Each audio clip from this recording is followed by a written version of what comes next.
listening to the Straight to Video podcast with Rob Lane. Welcome along to the Straight to Video podcast, and I hope you're all doing good and happy out there. How's your week been? Everything great? Slowly getting back to normal? Looking forward to seeing some live music, hopefully soon, or are you still hunting in the corners of Netflix and all the other streaming sites for something cool to watch?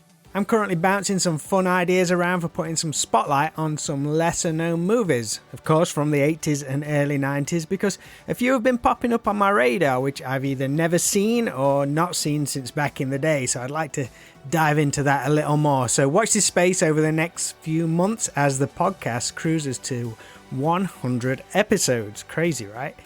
If you want to keep really up to date, please check out stvpod.com, where you can sign up to a mailing list, and make sure you've liked and followed Straight to Video on Facebook, because I think that's where it's all going to be happening. Now, I've got a really fun chat once again on the show as I speak to Lil Jim. This is another of those chats where my accent goes right back to its Derbyshire roots, as Jim was born and raised pretty much down the road from me, so kind of sorry, not sorry in advance. I think it's fairly safe to say that Lil Jim may be one of a kind. From the first time I saw him guesting with our friend Paul Miro in Derby a few years ago, it was kind of like, who's this Nicky Six looking dude playing an accordion? Not something you regularly see at a gig, and not one you're likely to see elsewhere, but that right there is the key to Jim's great success, which he's been building on since he was super young. Being surrounded from a crazy young age and falling in love with Cajun and Zydeco music, then exposure to hard rock and metal would clash two polar opposite worlds of music, but in turn allow Jim to create this larger than life and very unique persona which has been wooing crowds at festivals ever since. Jim was a whole heap of fun in this chat, and because of his musical background, I hope it's something a little new to the podcast, but still a lot of fun all the same. Jim is slowly filling his gig calendar as we speak, so make sure you head on over to liljim.co.uk. That's little spelled lil-jim.co.uk, where you can find a list of gig dates and keep in touch with what he's up to. Also want to give a shout to the guys at Dead Skull Coffee for the continued support of the podcast. Richie and Mark are working incredibly hard to not just build their new independent and suitably awesome rock and roll coffee company, but they're also building this fun and cool community of like-minded rock fans, so it's great to be a part of that. Head on over to deadskullcoffee.co.uk, and when you grab some of their super tasty full bean or ground coffee, just add the promo code STV on checkout and it'll give you an awesome 15% off your order, and that's just for listening to this show. Right then, let's dive into my chat with Lil Jim right here on the Straight to Video podcast.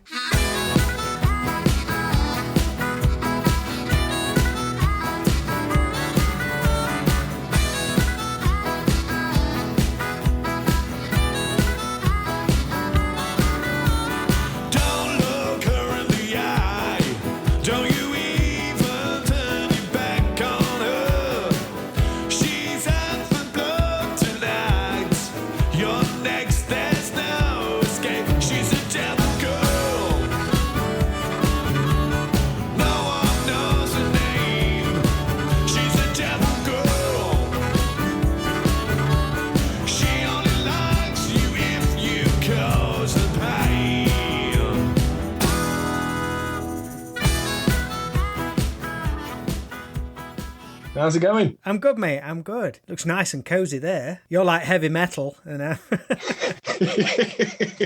Well, you know what? I mean, I've completely converted my room, so it's like all dark and dingy, you know. So I've got this light. You know, I never have a light, but I've done so for this occasion. How's the dark room for the creative process? Oh, I love it, mate. I love it. I mean, when you're in here for hours, you know, your eyes get adjusted. Then you go out, you know, it's like fucking blinded. Thank you for taking some time to do this with us, mate. Yeah, no, cheers for asking. Oh, yeah. No, it's cool. It's cool. I'm stocked up with beer. All right, I wish I was. Damn it. I always have a special stash for occasions such as this. Yeah, on a Monday at 1 p.m, get the beer in. Why not? Why not?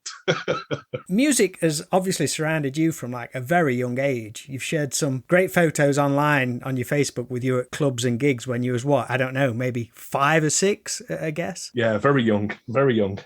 Is it pretty much all you've ever known? Like some of your earliest memories, do you think? Yeah, well, God, yeah. I mean, my dad was in a band called Cajun and the Zydeco brothers back in the 80s and the 90s. I was born towards the end of the 80s. And I mean, pretty much I was going to Cajun gigs in the womb, so it's basically been my life forever. Yeah. Did your mum get dragged along to the gigs then? Because my missus just does not want to come to any gigs I do. No, I mean, she'd always followed music. Her dad was a musician as well, Benny Gardstein. You stood no chance then, mate. Oh, no. Oh, God, no. I wouldn't be a lawyer or something, that was... So, yeah, I mean, music is definitely in both sides of the family, so I couldn't get away from it, but also I love it. So, it doesn't bother me so much, Where was it you grew up? Derby born and bred. Yeah, I lived there until about a year and a half ago, I believe it was. And I moved up to a little town called Leyland, just outside Preston. And there was many reasons for doing the move. But yeah, I mean, Derby will always be me home. And I'm potentially looking at moving back next year, actually. So, yeah, you can take the boy out to Derby, but not the Derby out the boy. Well, for music, Derby's always had like such a varied music scene. It's cracking, and I think it's sort of underrated. I think Nottingham kind of overshadows Derby possibly a bit. Saying that, I think Derby's had more successful bands come out. Nottingham's pretty thin on the ground when it comes to bands breaking out. I always say Nottingham stays as like a big music hub for music fans. Yes, yeah, and I think it's kind of because of Rock City as well, I guess, isn't it? Because that's kind of such a huge thing. I mean, the Flower Pot at Derby is kind of my home from home, as it were.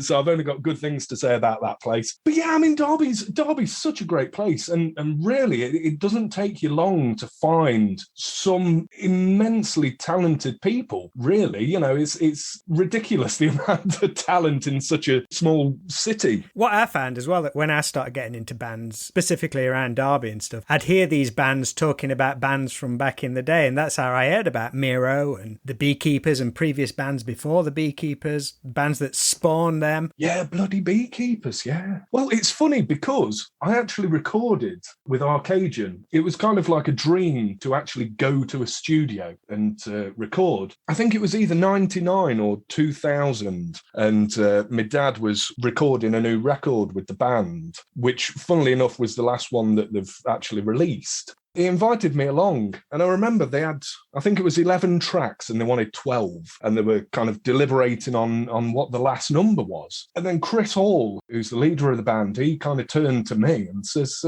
Jim, have you got a song that you want to record? I says, well, actually, I've been working on this riff. I haven't got any lyrics, but I'm kind of working on this riff. So Chris goes and gets his accordion, comes back, I'm playing around this riff, and says, yeah, we can do something with this. Right, let's go. Literally in half an hour, we had the whole thing done, right? And it turned out to be a song called My Name is Jim, which funnily enough got banned for ambiguous lyrics. It was, my name is Jim, I like to pull it out, I like to push it in. Yeah.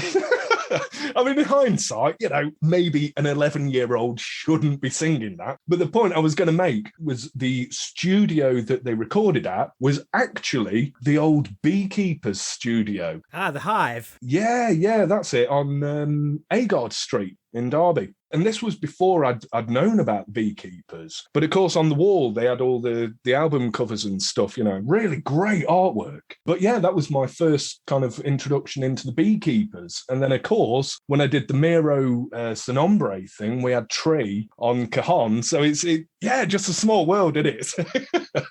There probably is one somewhere, but there should be a website with like a Derby family tree. Oh, God, yeah, definitely. Oh, that would be amazing to see. It really would. Everyone's linked somehow. Yeah.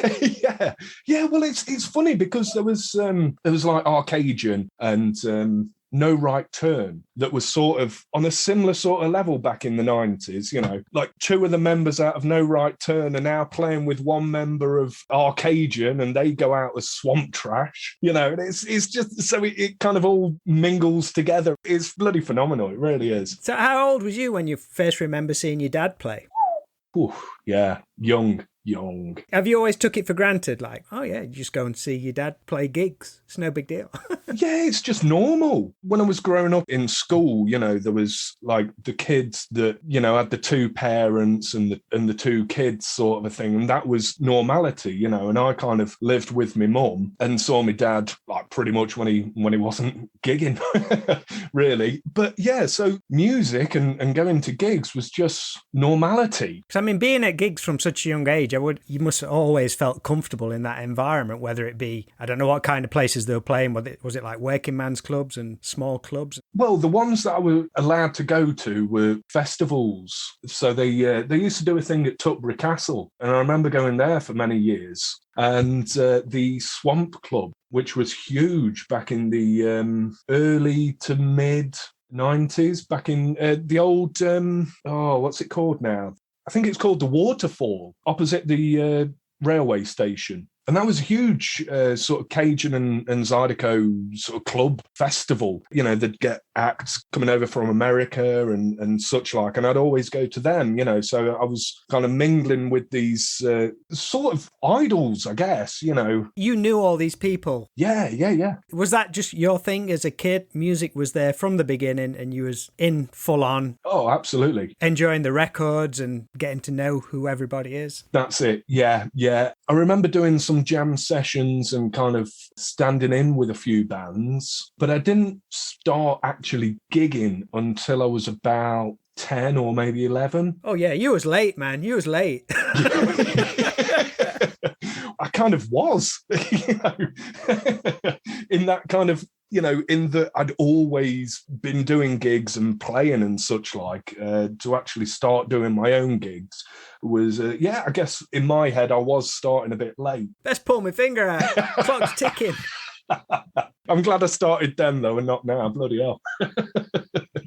Yeah, music has definitely been just my whole life, pretty much. You know, my dad, obviously, as well as being in the Cajun band, was a huge blues fanatic. So people like Muddy Waters, Lead Belly, etc., all the old style blues. I was into that as well. And it wasn't until I was actually at secondary school and my friend, because bearing in mind, you know, up until that point, I'd not really heard any other styles of music so much. I was wondering that, because like being at school and you've been embracing this music and all these different musicians, you get to school and someone says, oh, what do you like? So, I'm a big music fan. Oh, what are your favourite bands? Did you just like blow their minds when you just listed off all these people? Yeah, no one knew what the fuck I was talking about.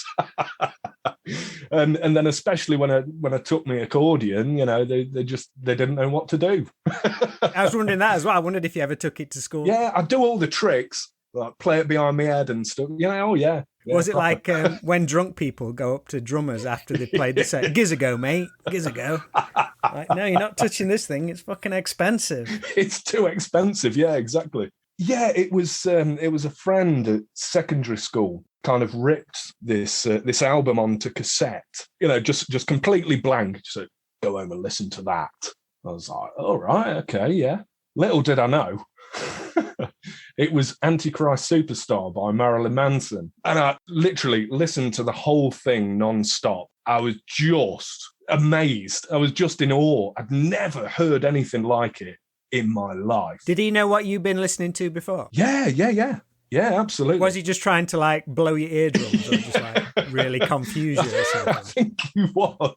I think he was, but actually I'll get him. He did me I say a favour, but I mean, I've been a fan of Manson ever since, and that kind of opened the door to Ozzy Osbourne is another one of my favourites, and it kind of just opened that door to the whole rock thing, you know. So yeah, as much as I love sort of the Cajun and Zydeco and the whole Americana roots kind of thing, rock and metal, definitely. Yeah. That's great. That's awesome that you got these two totally different parallels. Two totally different. Yeah, absolutely. Just to wind it back just a little bit, on layman's terms, I've heard of Cajun music, but I'm not that familiar with the term Zydeco. But the two are kind of linked together, are they? Absolutely, yeah. So kind of the unwritten rule is that Cajun is the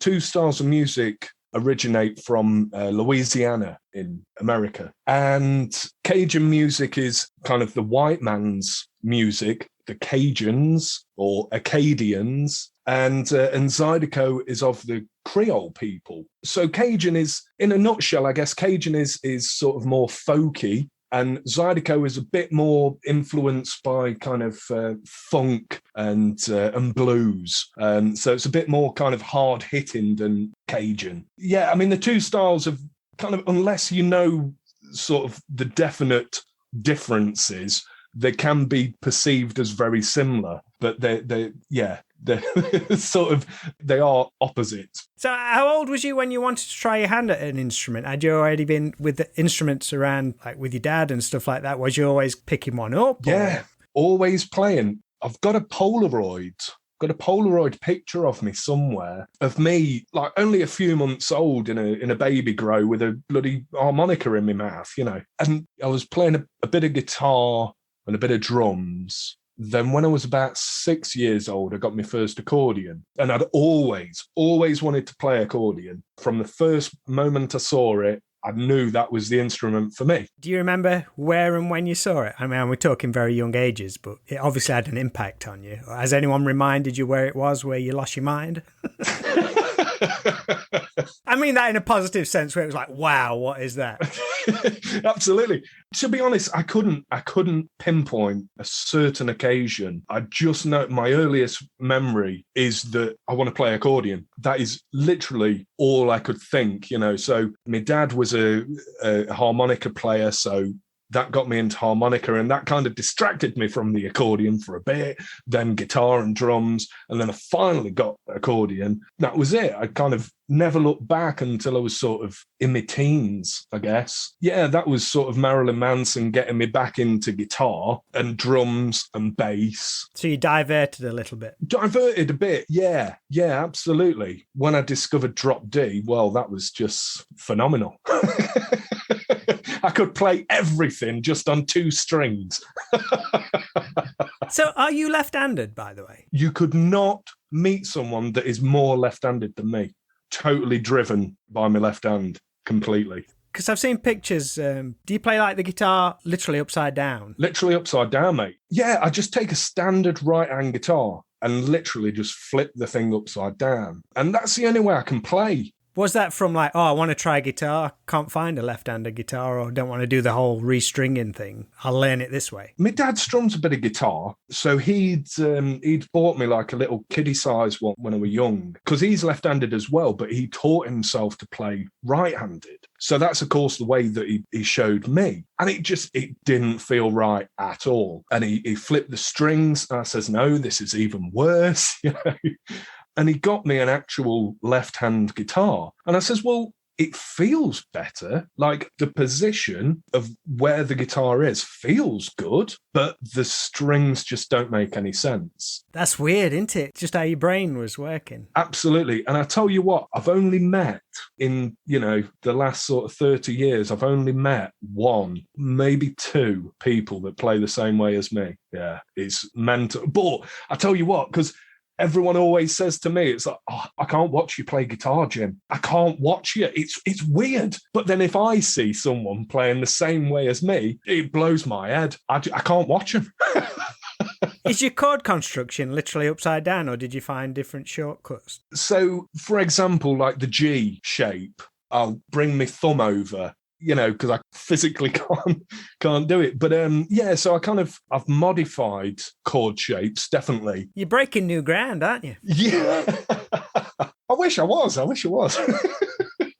But yeah, I mean, there's been some guitarists that I've worked with in the past that have kind of said, how are you doing that? I'm playing some kind of riff. It's, how are you doing that? And it's literally because of the way the strings are and the way my fingers are going, I can do things that are difficult for a right-hand player to do. You know, so it has its positives and negatives. How does that translate to accordion, though? Is it a left-handed version of an accordion? Right. So here's the thing, right? Now, don't ask me to explain this because I literally can't. Out of all the instruments that I play them all the wrong way round, apart from one, and that is the accordion. I actually play that the right way round, which is totally weird. But then I was thinking about it, actually, in that when I'm playing guitar, I'm strumming with my left hand. I'm doing the chords with my right hand. Now, when I'm playing accordion, I'm playing the melody with my right hand and the bass end of the accordion with my left hand. So in some way, it kind of does translate. I do understand that, because if someone who'd never picked up a guitar before and you said, which hand is the one that's going to play like the intricate part, like all the notes, you'd think it would be the right hand. Yes. Because that's the hand that you're more dexterous with. The other hand's just for going up and down. Yeah. It is one of them weird things. Must be how the brain works. How the brain works. Yeah, no, absolutely. Yeah. Even harmonica, you know, something as simple as a harmonica, I flip the thing upside down. So I have the low notes to my right hand side instead of my left. Again, you know, I can't explain it. My dad doesn't do it that way, you know, and he's been playing harmonica for 50 years and he plays like the right way round, as it were, you know. You know what it could be, though? It could be like a suppressed memory, whereas your parents finally brought you an accordion and said, you've got to learn how to play it this way because this thing's fucking expensive. Now, you either figure it out or you're not having it. It might be that. You never know, mate. You never know. I'll have to ask him.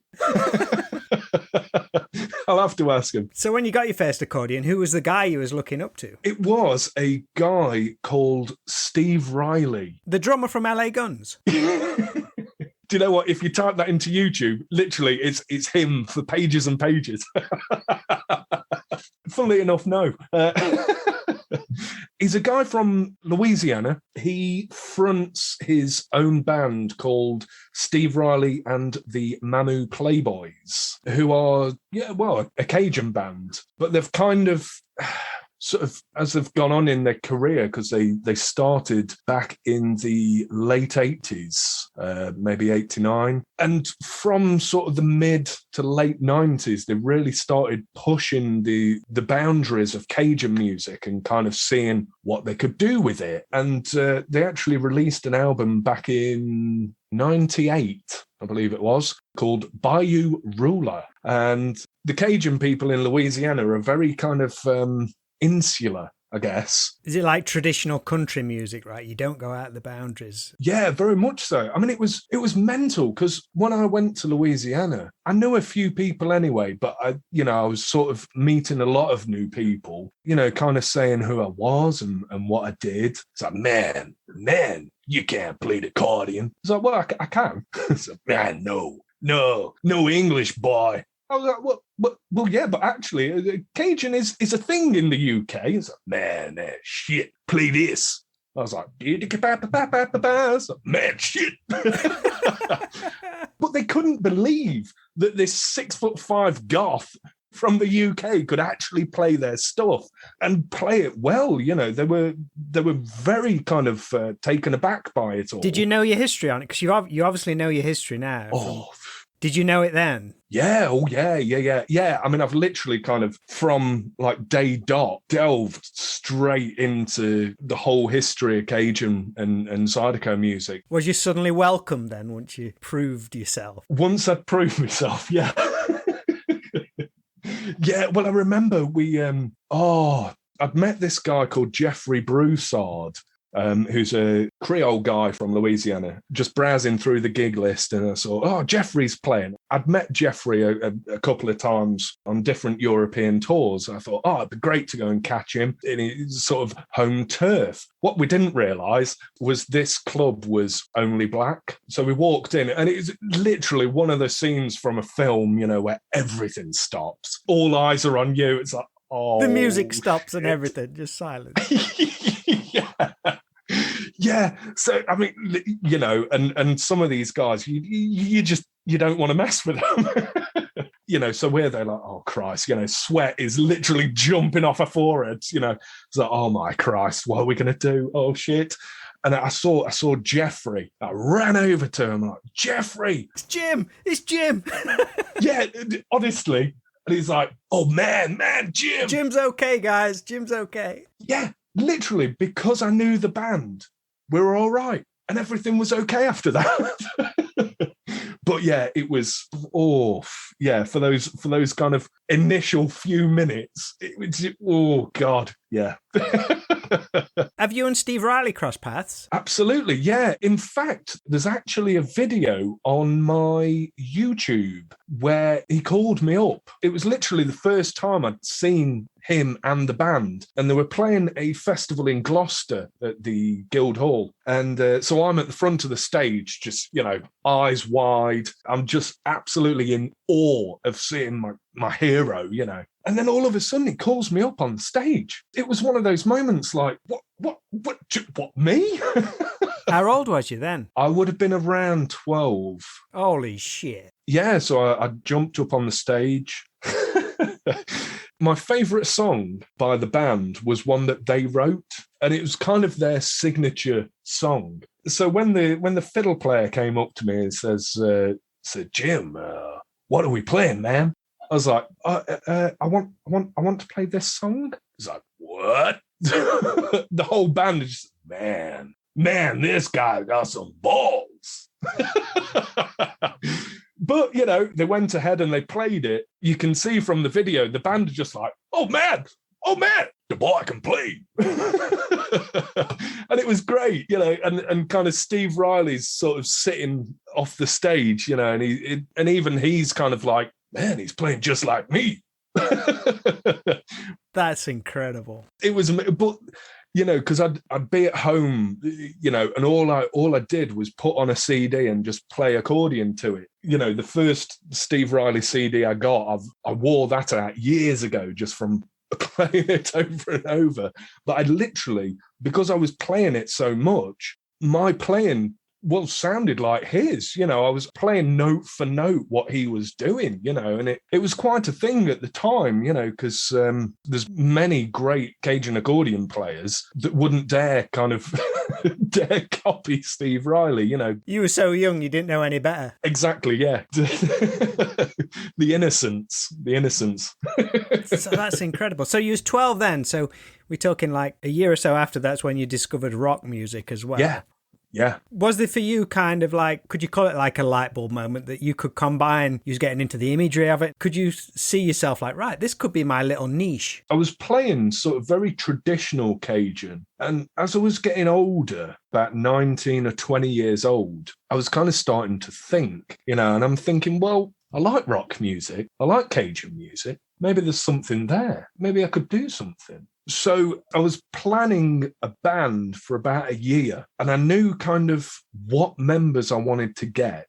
So the guitarist was Joe Brown from James Warner Prophecies. The drummer was Dan Williams, again from James Warner. And bass player was Tom Millington, who'd kind of had some involvement with Cajun, but not too much. In fact, he was a huge Tool fan. And then I got my best mate, Andy Watson, to play the scrub board. How would you all you guys known each other? Because like the whole Belper scene, people who don't know, is just outside Derby. And it's always kind of had its roots in kind of folky kind of stuff as well. Yeah. Very traditional roots. I can't remember exactly how it all came about, but I was speaking to a guy called Mark Rice from Belper. And he introduced me to Dan, who then in turn introduced me to Joe. And I knew Dan and Joe were the guys that I sort of wanted. I'd done my bit of research and seen James Warner and such like. I thought, right, these are the guys. It's a perfect matching though in my head, because it is that rock stuff, but this slightly rootsy feel to it as well. So it just makes perfect sense. Yeah, so when I had all the guys on board, that was kind of the start of Lil Jim's Big Squeeze. So you was christened Little Jim by that point? You had the name? I got the name back when I recorded recorded with Cajun, so I'd be about 11. They kind of needed a name for me, you know. My real name wasn't cool enough, apparently. You needed a pseudonym. You needed a stage name. Exactly. So yeah, I was Lil Jim, because obviously back then when I was 10, 11, 12, I was obviously a lot shorter.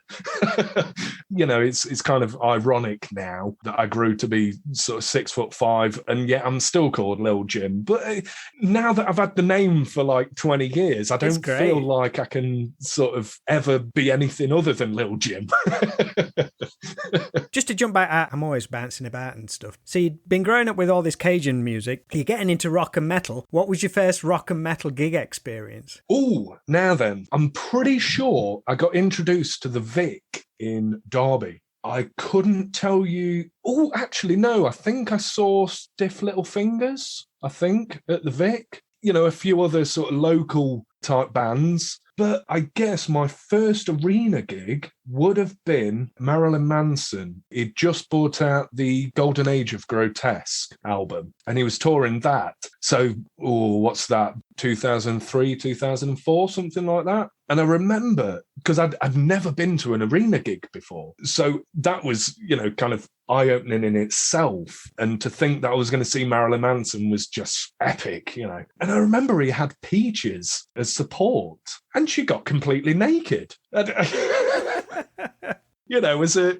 you know, a young teenage boy, it was quite the experience. Yeah. That definitely doesn't happen at bloody Cajun gigs, let me tell you. No. How did you enjoy the whole arena rock show? I loved it. Yeah.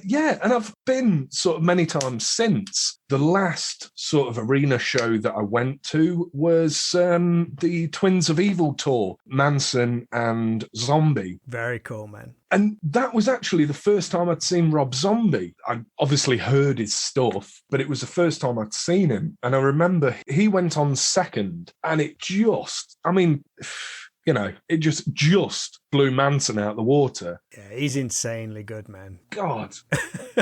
Every opportunity that I've had to go and see Zombie, I've taken it, because he's just phenomenal. Absolutely phenomenal. Like, such a showman. Yeah, it's great. It's like he's like 20 years old again. Yeah, and it's just, as soon as he starts, you're hyped up. You're ready to go. You're like, yes, I'm going to have the best time in my life. But that's what you want from a gig. You know, I've always thought that music is an escape. I can't listen to sort of depressing music. I need something that's going to lift me, you know, and that's what I like. And so when I go out and gig, I want that to be an escape for the people that have come to see me, you know, and if they don't leave happy, then I ain't done my job as far as I'm concerned, you know. I speak to a lot of musicians on a local sort of level, you know, like the up and coming sort of a thing. And there's maybe a few of them that don't quite have that thought process, in that it's not so much for you, it's really about the people that have come to see you. And that's always been very sort of prevalent for me, you know. It's people need to walk away with a memory of it. Oh God, yeah, absolutely, yeah. Well, it's a connection between the audience and the band. If you can get that, then that's it, yeah. You've won. Yeah, and I think it's so important, really. So important. But yeah, I mean, that was kind of always ingrained. I know that, you know, there's a lot of people that kind of say I'm a bit of a showman, you know, I kind of do this, that, and the other. But for me, it's not an act. In the same breath, kind of looking the way I do is not an act. It's who I am, you know. But there's a few people that, you know, kind of think that, you know, why would a 6'5" goth play the accordion? It's got to be a gimmick. It's got to be a novelty, surely. A, it's an expensive novelty if it is. Two, it's took you a long fucking time to learn how to do this novelty. Yeah, absolutely. Do you know, I like it though, and I find, like, you know, sometimes playing up to it. So I'll put a bit more eyeliner on, and I'll put a few more rings on, you know, just play up to it a little bit. That's the great thing about seeing a band, just that larger than life. That's it. Because again, I think this sort of harks back to Marilyn Manson, you know, but if you don't look like you're in a band, That's a real huge thing for me, you know. If the band's not on stage, when they walk into the club, you know that's the band. Exactly. Hallelujah. Yeah. Yes. I want to be sat there, just blah, blah, blah, minding my own business. And then all of a sudden, 5 guys in shades and black clothing walk in. Oh, they're obviously in a band. You know, it's that kind of thing, you know. So Little Jim's Big Squeeze, which you formed by basically recruiting James Warner prophecies. Pretty much, mate, yeah. Yeah. How did you approach that thing from like a writing process? Did you have like song ideas which you presented to them, or was it a collaborative thing which they bounced off your accordion style, or how was it? To start off with, I'd taken traditional Cajun tunes and put my own lyrics on top of them and sort of arranged them differently to suit kind of my idea of the band. Once we started rehearsing, it was kind of what I pictured in my head and then some. So it kind of took on its own sort of life, which was great. Yeah, writing, I have this terrible habit of kind of half writing a song and never writing the other half. So I've got literally like 2 hard drives full of half-written songs. So I take these ideas to the band. We actually released an EP, 5 of our own songs. I often listen back to it. What we did was bloody good. You know, we were a really good band. You know, unfortunately, I mean, it kind of, it was a great idea and we executed it really well. But from a point of trying to get gigs or trying to get agents involved, we were too rocky for the folk festivals. We were too folky for the rock festivals. And we kept hitting these boundaries over and over and over again. If you was playing at any of them, you probably went down well, did it? But it was just convincing the promoters who'd never seen you. Do you know what? We played a lot of festivals up and down the country and in Europe. A lot of them, it was kind of like, well, we'll take the chance with you just this once. And we'd go down an absolute storm and we'd get invited back because they'd never seen anything like it. And it was such good fun. That was the main thing, you know, literally you'd have a whole tent of like 1,000 people just pogoing, you know, beer going everywhere. And it was phenomenal. It really was. Did you describe it as anything, your sound? Did you give it your own little name? I believe we described it as ska roots. It was very much that kind of ska sort of uppy guitar rhythms with basically the accordion on top of it all, like a cherry on top of the cake. And we started getting a bit disheartened with the rejection, you know, because we'd gone to a few agents who says, look, love you, really love what you're doing and whatnot. And I know that you'll put on a great show wherever you play. Don't know what to do with you lads. I'm sorry. How frustrating is that? Oh, it was such a shame because the band was just killer. Seems like everybody was on the same page with it within the band as well. They got it. Oh, God. Just convincing everybody else. Yeah, well, this is the thing, you know. I mean, we was all in our 20s at the time. You know, we'd kind of all have a few beers and a laugh and a joke and whatever and just have a good time. And that's what we tried to instill in the crowd as well. You know, it's like, we're having a fucking good time. You will too. And it was that kind of bouncing off each other. And it was great. You know, we had some amazing gigs, really just amazing gigs. But yeah, unfortunately, you know, all good things must come to an end. Since then, you've been kind of doing a one-man show and guesting with other artists. After Big Squeeze, I had a few sort of pub duos and I'd make, you know, sort of a reasonable sort of living doing that full time. And it wasn't until about 3 years ago that I thought, right, I'm going to do this by myself, you know, but I need to make it different. I'm not one man with a guitar, you know, kind of, I mean, it all really happened by accident as far as how it all came together. I was kind of just rehearsing in my room, kind of set up my kick drum. I was like, right, okay, so I've got a bit of rhythm with my kick. Well, that works with guitar and accordion. That sounds pretty cool, you know. And then I introduced the hi-hat, so I had kick, hi-hat, and then I'd interchange with guitar, harmonica, and accordion, you know. And I thought, well, this is good. But it kind of it needs something else, you know, it needs a bit more drive. So that's when I got the snare. So I'd have kick, snare, hats, and then obviously, guitar, harmonica, accordion, and sing over the top of that. And that worked really well. So my career, from going solo, my career was just heading in the right direction, you know. That was a lot easier for promoters to digest and accept, because was it falling more into like traditional Cajun, but all done by one person? Absolutely, yeah. So you had the novelty value. You had to sell out some way and do a novelty, Jim. I sort of took like traditional Cajun and Zydeco tunes and even blues tunes, and I'd also write my own and just put it all together, and that was the sort of Lil Jim show. But whoever I've played with, I've always sort of taken, you know, kind of well-known tunes and done them in my own style. That's kind of where I got the idea to do Paranoid, Black Sabbath, on the accordion, which sounds ridiculous, but actually it worked really well. And then straight from Paranoid into Sweet Dreams by Eurythmics on accordion, which again sounds absolutely ridiculous, but again, it worked, you know. So everyone sat through 2 hours of me doing all of this, and then at the very end, bang, there you go, have these two bangers sort of thing, you know. I'm interested. You've done a lot of stuff in Europe, but have you had any opportunities to actually play in America, or have you just been there visiting and kind of tracing the roots of the music you've always loved? Yeah, I visited for about 2 or 3 weeks, which would have been about 5 or so years ago now. It was purely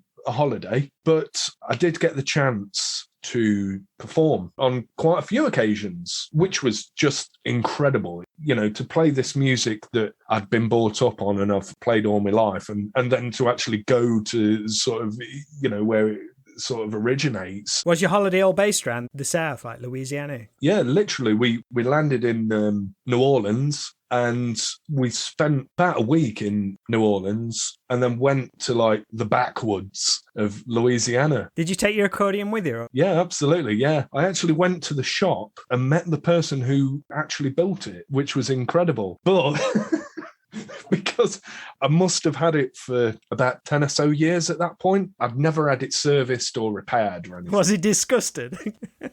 Honest to God, I thought he was going to bloody fight me. It's like, man, what the fuck have you done with this accordion, man? I was like, I am so sorry. Either he was going to cry or he was just going to bang me out. You know, one of the two. Luckily, neither happened. Did he sort it out for you? He did. For $400, yeah. Yeah. Plus a plane ticket. That's an expensive servicing. Isn't it? But, you know, it sounded great after I got it back, you know, and then, you know, a few more years of abusing it, I'm about ready to go over again. You know? You think you got some good roots and connections over there? What would be your dream thing to do? Is there a particular place or venue or any like musician you'd like to play with over there? So many. Literally so many. Yeah? There's that much history. Yeah, God, absolutely. I have been so lucky in the fact that, you know, I have met a lot of the people, a lot of the musicians that I've wanted to meet, you know, just from touring or playing the same festivals, etc., you know, kind of crossing paths here or in Europe. I really have been very lucky in that respect. It's kind of like you meeting your heroes, you know, two completely different genres, but it's essentially exactly the same thing. I've got a very good friend in Louisiana called Corey Leday, and I've met him numerous times. He is by far one of the funniest men I have ever met in my life. Good story here, actually. We were playing a festival down in North Shropshire called the Big Weekend Festival. I was booked to do my solo show, and Corey had been flown over to play the festival, and then an English band would back him, and he was kind of the headline of the festival. I'm there doing my set, doing what I do, and I glance over and I just see Corey just sat like, man, shit, man, this is cool. Literally, he's just analysing everything I'm doing throughout my set. He comes up to me at the end of the gig. He's like, man, Jim, god damn, that's some funky shit. Man, I gotta do that myself. I was like, oh yeah, hilarious, Corey, yeah. No, Jim, man, I gotta do this. I was like, oh, well, you know, if you give me credit, that's fine. You know, just kind of laughing, joking, blah, blah, blah. Anyway, so he goes back to Louisiana and literally posts a video on his Facebook about a week later. There he is. Accordion, kick drum, snare. He's set himself up as a one-man band and gives me all the bloody credit for it. Yeah? Yeah, I mean, he's taken what I do and made it into his own thing, you know. So while it is, you know, very similar, he's just made that his own, you know. I'm just one little guy that, well, not little, but, you know, just one little guy that wants to play a bit of music. But yet, is this Louisiana guy that's now kind of doing his own solo show over in Louisiana. And it's just phenomenal. It's just incredible to kind of have that sort of inspiration on other people, I guess. You know, I keep talking to him about setting me up a little tour of Louisiana, which, you know, obviously we haven't been able to do yet, but we're hoping 2023. Wow, that'd be great, wouldn't it? Oh, yeah, wouldn't it just? If it all comes off, I'll be bloody absolutely made up. That's the one thing that I want to do. You know, I've played in Louisiana, but to actually do a tour in sort of my own right, that's probably the one thing on my bucket list. That's one box still to be ticked. Yeah, and play Download, but I don't think Download would have me. You never know. It's a dream. Jim, I'll wrap it up. It's been lovely to chat to you, mate. Yes, absolutely. Yeah, no, cheers for asking me. It's been an absolute pleasure. I hope I haven't rambled on too much for you. No, it's good, man. I've loved hearing it. Enjoy the rest of your day, mate. Cool. You too, mate. See you in a bit. Toodaloo.